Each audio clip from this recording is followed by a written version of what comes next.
This video is about the mesh spring system. A simple mesh spring system looks like this.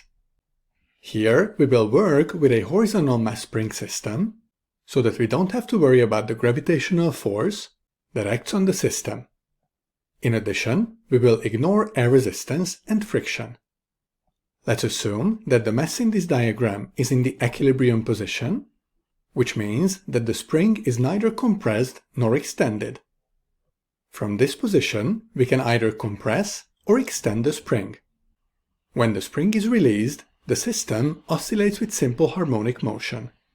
As we learned earlier, when an object oscillates with simple harmonic motion, a restoring force acts on the object, which always points towards the equilibrium position. When we discussed elastic potential energy, we learned about Hooke's law that can be applied for a spring. This law states that F is equal to K times delta X, where F is the spring force, K is the spring constant, and delta X is the compression or the extension of the spring. When a mesh spring system oscillates with simple harmonic motion, the restoring force is equal to the spring force, therefore it is equal to negative K times X. X, the displacement, is basically equal to delta X, the compression or the extension of the spring, and the negative sign is included in the equation to show that the force and the displacement point in opposite directions. Let's work with this equation to derive the time period formula for the mesh spring system. Based on Newton's second law, we can replace F by ma, where m is the mass of the object attached to the spring, and a is its acceleration, and this is equal to negative k times x. When we divide by m, we get that a is equal to negative k over m multiplied by x. Earlier we also learned that a is equal to negative omega squared x, where omega is angular frequency.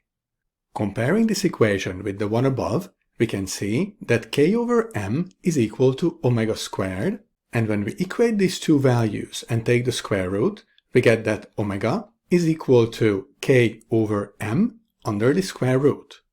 We also learned earlier that t is equal to 2 pi over omega, where t is the time period.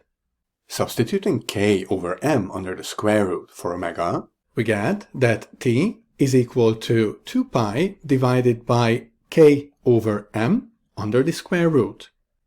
Dividing by a fraction is the same as multiplying by its reciprocal, so the division by k over m under the square root can be replaced with a multiplication by m over k under the square root. This leads us to the formula that you can find in the IB Physics data booklet, and here are the variables that are present in this formula. Even though we have derived this formula here to help you understand the concepts behind it better, you don't need to know this derivation for your IB Physics exams. You just have to be able to apply this formula on problems. This completes our discussion of the mesh spring system.